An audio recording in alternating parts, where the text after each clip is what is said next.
Hi, dear Thriver. Welcome to Thriver TV, where you learn not just how to survive narcissistic abuse, but how to heal for real and thrive from it.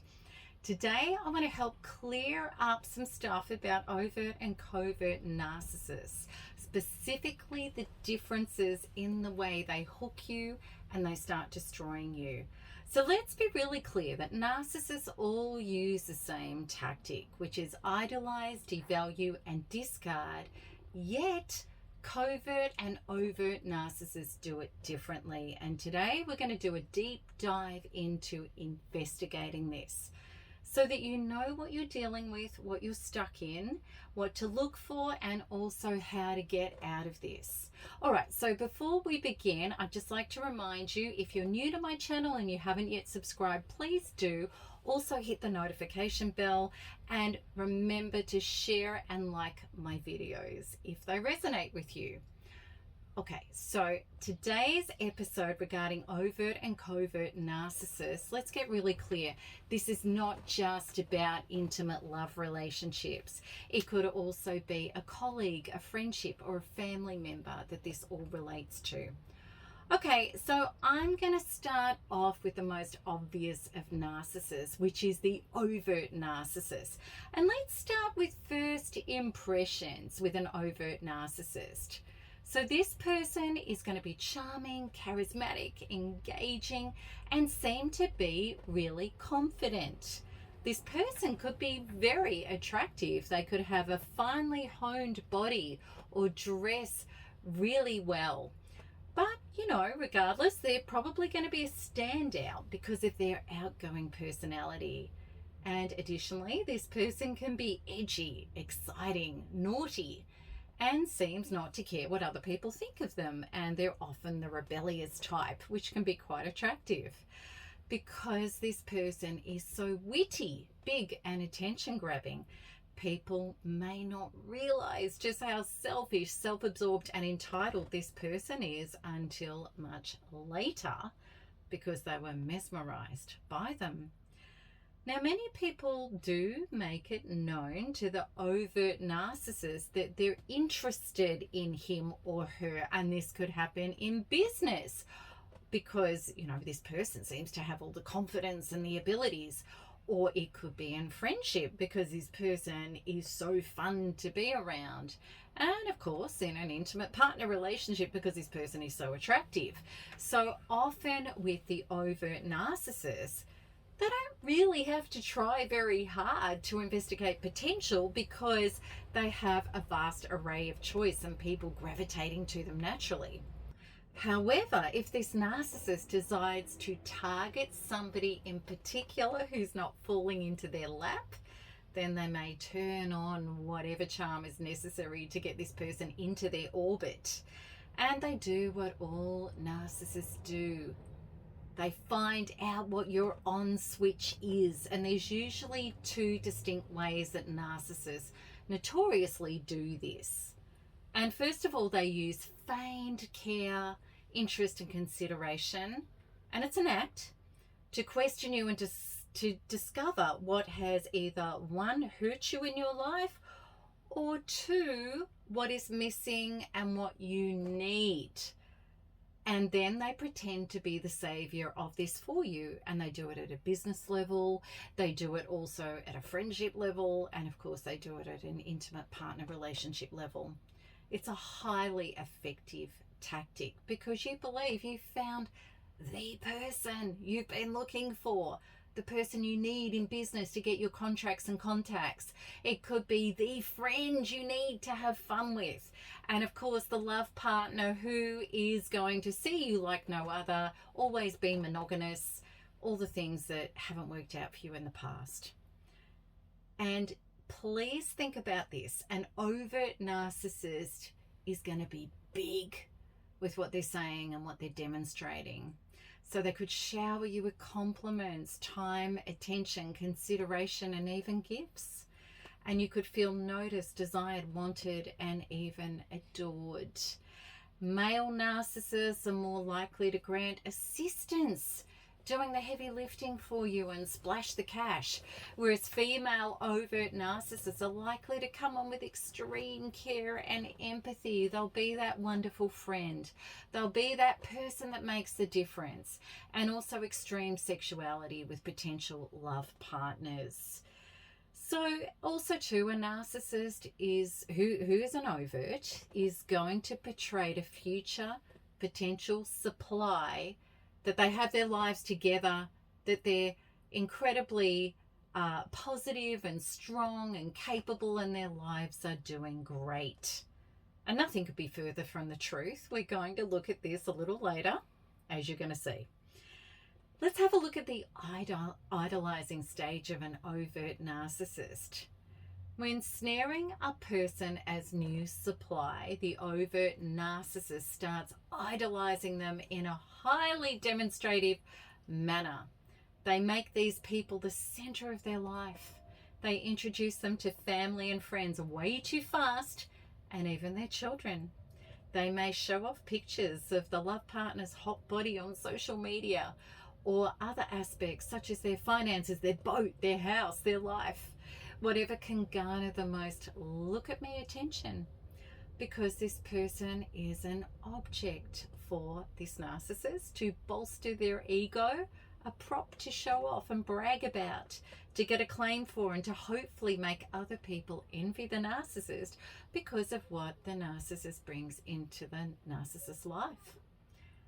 The new person to the narcissist is like a shiny new toy. Exciting, bedazzling, and the best thing ever. The narcissist may tell this person how they are the best friend they've ever had, the best boss, the best lover, how they're in love with them almost immediately, how they are their one and only, and how they see a life with this person and this person only in the future. Why does this happen? Because the narcissist is milking to themselves the aren't you incredible new narcissistic supply, so that they can get themselves high on their own idolizing of you. It's a drug. It's obsession, it's fantasy, it's irresponsible, and it's completely unrealistic, and it ultimately leads to disaster. You're going to have to fall off that pedestal, and you do. So let's have a look at how that happens, because we get to the devaluing stage of the overt narcissist. The honeymoon starts to crash, as it was always going to, for many reasons. As the person connected to an overt narcissist, you're going to get the shock of your life, and you're going to have a lot to complain about, because the mirage starts cracking and wearing off, and you are stunned about how disastrous the running of their life really is. They could have active addictions. There's debt, messes, overspending, carelessness, disasters, lies, broken relationships, and lack of personal responsibility for any of it. They're also incredibly superficial, and they have high disdain for others. I'm right and everybody else is wrong. It's the whole superiority, inferiority thing they do. There's a constant need for attention, and the way that they're entitled to whatever they want whenever they want it without consideration for other people. The horrible and abusive ways they treat and speak to you when you're not agreeing with their ridiculous narratives and behavior. The way they've switched from being so infatuated and adoring of you to treating you like the absolute enemy, somebody that they detest and loathe. So the truth is really coming up and out, isn't it? That this person, rather than being so solid and confident and having it together, is massively disordered and ridiculously insecure, and they're controlling, possessive, and jealous. They hate not being the center of the spotlight, and they can't deal with you being yourself, such as having an outside life that grants you happiness, joy, and purpose. And this narcissist is going to isolate you and may punish you harshly for thinking or having of any energy or connections or life away from the narcissist at all. They have to be the God, King, and Queen of your universe. How dare you have anything or anybody else? And of course, you're not going to agree with this narcissist warped version of themselves in life, and you're going to speak up. You're going to say ouch a lot. The narcissist then has to turn on you.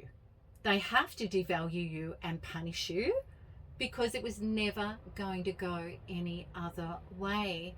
And then even if you are so bruised and shattered by being set upon that you think, well, I'm just going to shut up and put up and say nothing because it's safer, the narcissist is still going to target you and attack you for detaching, going quiet, and apparently giving them the silent treatment and being terrible and abusive. There is no way you can appease the narcissist's insatiable, monstrous ego. You're damned if you do, you're damned if you don't. You can't win. All right, so let's have a look at the discard stage of the overt narcissist. There are numerous reasons why the overt narcissist will discard you. And it could be because you're so emptied out and so sick now that you would require care, which is disgusting to a narcissist, and there is nothing left to take from you and gain from you. So they're going to have to throw you aside and have new supply. Or maybe you're waking up too much to the narcissist and you're risking their exposure to others. And if you're doing that in a solid, calm, empowered way where they can't twist it back on you and make you out to be the lunatic, well, then you're going to blow their cover. They're going to have to get rid of you. Or maybe a richer, more fertile source of supply has come into their life and there's more to gain from that person and more to exploit. It's always been about the object you are, who either is or isn't serving the narcissist adequately. And now that you're not the object of choice to serve the overt narcissist, the narcissist must throw you away like a defective object and completely obliterate your reputation so that he or she seems right in ending it with you. It's all about maintaining the narrative that I'm the good person and you're the bad one. Even if you end it, the narcissist is going to tell people that it was their idea and they needed to because of who you were. And either way, you are going to be made out to be the sick, evil, abusive one. No matter what you have done or contributed, you will never, ever be recognized for what you did or what you gave. In a discard by an overt narcissist, you're in for a tumultuous time. The overt narcissist runs hot. They may explode and spew abuse and even threaten you, steal your money, make your life a living hell. In every way you could think of, they may try to stop you at every pass for you restarting your life because they're going to really punish you. They also may flaunt how wonderful their life is under your nose with the person or the job or whatever that they've replaced you with, and of course a love partner, and they're going to parade around the things that they stole from you to somehow vindicate themselves to others and themselves as to how healthy they are compared to you, because you're shattered and broken and your life is being destroyed and you can barely get out of bed and function. Revenge is a big deal for these narcissists, who have convinced themselves and others that the thing that they were doing to you are exactly the things that you were doing to them. That's what they're going to make out. And they actually believe it. In regard to intimate relationships, there's very little conscience operating, and he or she is likely to be seeking sex elsewhere, even before the final discard, and may even allow you to find out about it. And also, this narcissist can keep playing with you on a string with hoovers, especially if you start getting strong and let go and start getting on with your life. The narcissist may scoop you up again with undying sentiments of love and how they're going to heal themselves. But it's all a ploy just to get the control back and to discard you even harder. because this is about the narcissist managing their own monstrous and totally insecure ego, which above all else cannot stand you detaching and moving on and making them a non-reality in your life. Okay, so that's the overt narcissist. Now let's look at the differences of how the covert narcissist operates. So first impressions when you meet a covert narcissist. This narcissist is much less obvious. They may be at the back of the room and they're quieter. And this narcissist will listen more and take up less space than the overt. This narcissist, as a more introverted individual, goes about seeking people out in a much quieter way. And rather than the overt narcissist having their life on display like a look at me success story, this narcissist plays the victim. They let people know about their hard luck story, that they never got the breaks that others did, that their previous spouse treated them badly, that they had a shocking childhood, that other people have ripped off their hard work and ideas. If the covert narcissist is high functioning, as many of them are, they can appear really intelligent, soulful, caring, nice people who just didn't get the break they deserved in life. Absolutely, covert narcissists demand attention and the limelight. They need superiority like any narcissist, but they do it in a much less obvious way. They may downplay their own abilities and accomplishments so that others rush in to bolster them up. Especially after being with an overt narcissist, people often mistakenly believe that the covert narcissist is humble, much nicer, and probably couldn't even be a narcissist, because they're not out there bragging and boasting and carrying on as overts do. Nothing is further from the truth, as you're soon going to learn about. So in the idealized stage of the covert narcissist, the narcissist gets people into his or her life primarily by getting people to feel sorry for them. Plus, they're great conversationalists.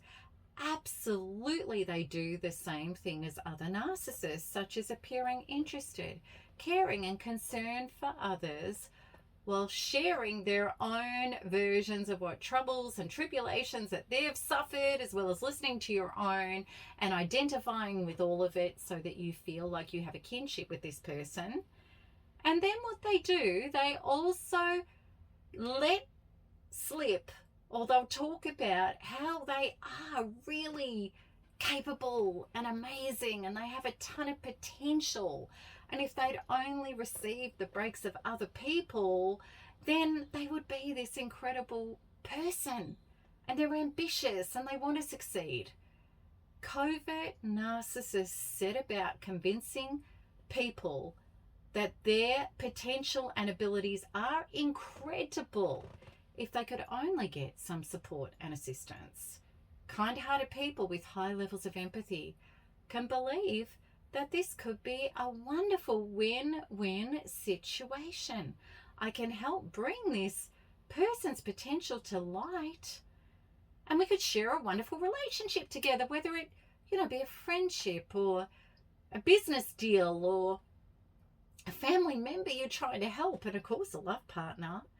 And I'm going to help this person, and then I'm going to also get to share in the best that this person has to offer.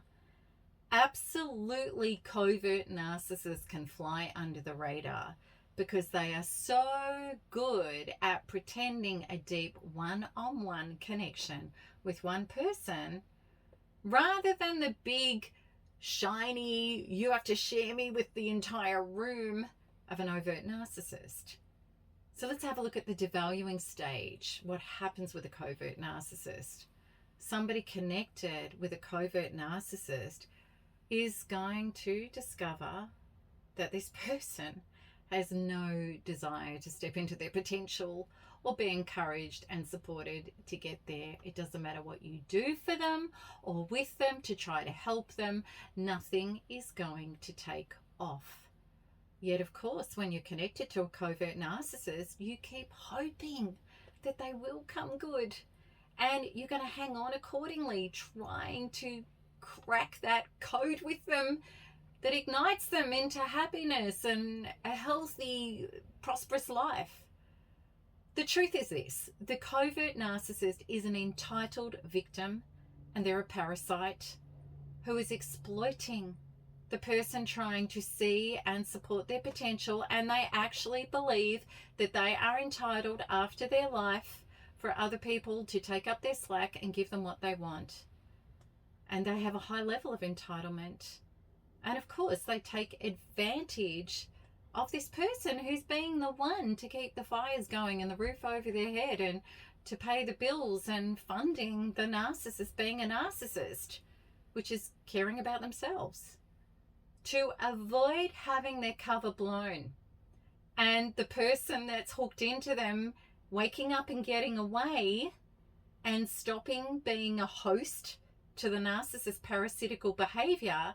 This intelligent, colder type narcissist works with demeaning and degrading, insidious, non-obvious comments and behaviors to chip away at the victim's self-esteem and sanity and keep control of them. So whereas the overt may just blurt out hot abuse at you and rip your head off verbally, the covert is going to do it more with gaslighting. So they're going to say things in a really calm way that's going to make you doubt yourself, your intentions, and your sanity. And they're really passive aggressive. These are two of the covert narcissist's favorite weapons, and they can be really cruel in dispensing it. And they'll bring in allies. They'll talk about other people. Well, so-and-so does this and so-and-so does that. What's wrong with you? Why are you thinking this? Or why are you like this? Why are you so selfish? And it makes people literally feel like they're the bad and the wrong one and they're losing their mind. The more confused and traumatized you are, the less of yourself is available to be self-defined and get clarity and defend yourself against what is happening. And even though you know something is terribly wrong with a covert narcissist, you may not be able to put your finger on it. Whereas with an overt, it's right in your face. The abuse is not as obvious. And the covert narcissist will continue to do whatever they want to do, which is feather their own nest at your expense. And if you try to get them into action and contributing, then they're going to act like the victim, that you're abusive. And they're going to work with guilt and accusing you of being selfish. And they twist facts. They will deny that they said something at all, or that they promised something, or they were going to do something. They change realities and the goalposts, and they mess with your mind. And they often do it in a very calm, cool way. They're also very good at making you think that other people in your life also agree with them and think that you have issues and that there's something terribly wrong with you. If you try to leave the covert narcissist, they may do something like threaten how bad their life's going to be, or they can't cope, or even worse, to try to train you to never stand up for yourself or leave again. He or she knows how to play on your feelings of empathy and over responsibility for them. Like all narcissists, this is all about control and emptying you out to serve the narcissist. So let's go through the discard stage. What happens with the covert narcissist? Often a covert narcissist discards people in their life after they've made them so sick and emptied out that there's nothing more to get from them. These relationships don't usually blow up in a blaze of glory or as quickly like the overt narcissistic relationships do, and they don't often keep cycling back through the hoovers and get back togethers and the repeat dramatic breakups that happen with overt narcissists. A covert narcissist may keep hoovering somebody until they've emptied them out, if there's still more to get, and also too if they haven't been able to replace them with better supply. Because victims of covert narcissists often stay for years or even decades through guilt or obligation, the discard, if the narcissist leaves, is because there's nothing left to take and the person is broken down and sick and there would be far too needy to continue a relationship with, which the narcissist isn't going to tolerate. Or the relationship could end because somebody has just had enough, but they'll be emptied out. Covert narcissists are as cruel and calculating as any narcissist. They're just less showy about it.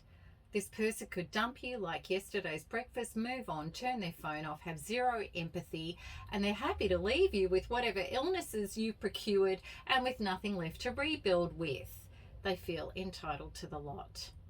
You're much less likely to see this person parading a new partner all over social media, yet for obvious reasons, you can see how deadly a relationship with a covert narcissist could be.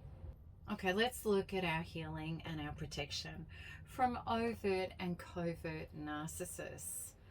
Okay, so much more than just recognizing them and the different types and what we do. We really need to study and identify our tendencies that got us caught up and trapped with these people. We can't change narcissists, you're never going to, but we can change, heal, and empower ourselves.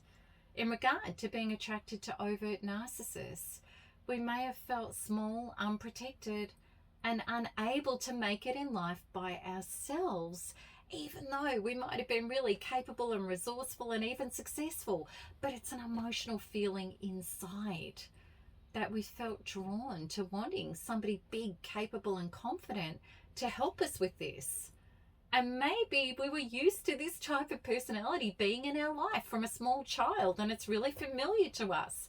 Somebody big and strong and apparently capable, yet also egocentric, selfish, self-absorbed, and dominating. Maybe we were used to being controlled and having somebody take over our lives rather than feeling confident enough to do this for ourselves, even if we are. It's all about our emotional inner feelings. In our unconscious desires for a rock, because we hadn't yet healed and grown up those inner parts of ourselves which still felt small and afraid, we experienced a hammer again. Somebody who hurt us, crossed our boundaries, violated and invalidated us, and didn't add support and care to our lives at all.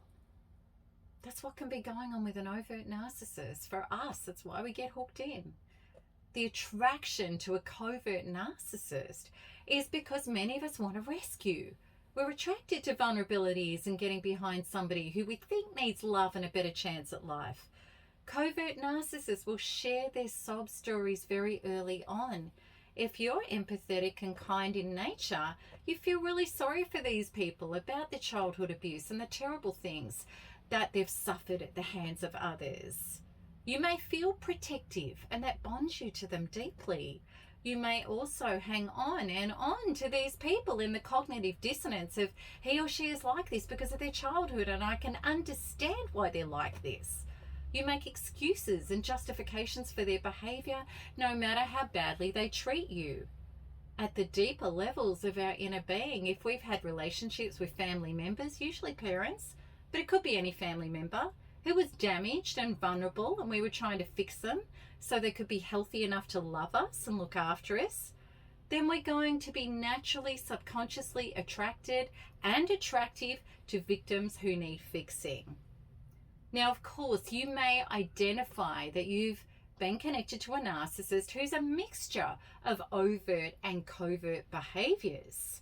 And the truth is, narcissists can switch from being overt to covert to get what they want and target potential victims. And maybe you've had relationships with both types. Often what happens is people get with an overt narcissist, and then if they still haven't done the inner work to heal up their own inner identities, they can get with a covert believing that this person is not a narcissist, but yet they still are. Or maybe you've had a relationship with a covert narcissist who was the victim and parasiting off you, and then you choose an overt narcissist who is more confident and capable and positive, or seemingly so. Okay, so It happened to all of us in lots of ways. The overlap of covert and overt, and also too the overlap of our wounds that caused us to be susceptible to all of these types of people. I created NARP, the Narcissistic Abuse Recovery Program, specifically to bring the focus back to our healing, emancipation, and liberation from narcissistic abuse, to be able to dissolve our bonds and our ties and also our narcissistic abuse symptoms, to completely heal from those, and then to go forward with a changed inner identity so that we got better and we chose better and we didn't fall into the clutches of these people and we didn't allow them to enmesh with us very, very quickly. Like all predators, they have to strike and start feeding very quickly, so that we were able to stand back, trust our gut, speak up, have boundaries, question things, and pull away when we knew things weren't right. And it changes everything. So to check out NARP, I want you to have a look at the link with this video. So I hope that today's video has been enlightening. It's cleared up some confusion for you. It's helped you know what you're in, what to look out for, and also given you some hope that you don't have to continue living with this type of abuse from either a covert, an overt, or anything in between. All right, so until the next one, keep smiling, keep healing, and keep thriving, because there is nothing else to do. Lots of love. Bye-bye.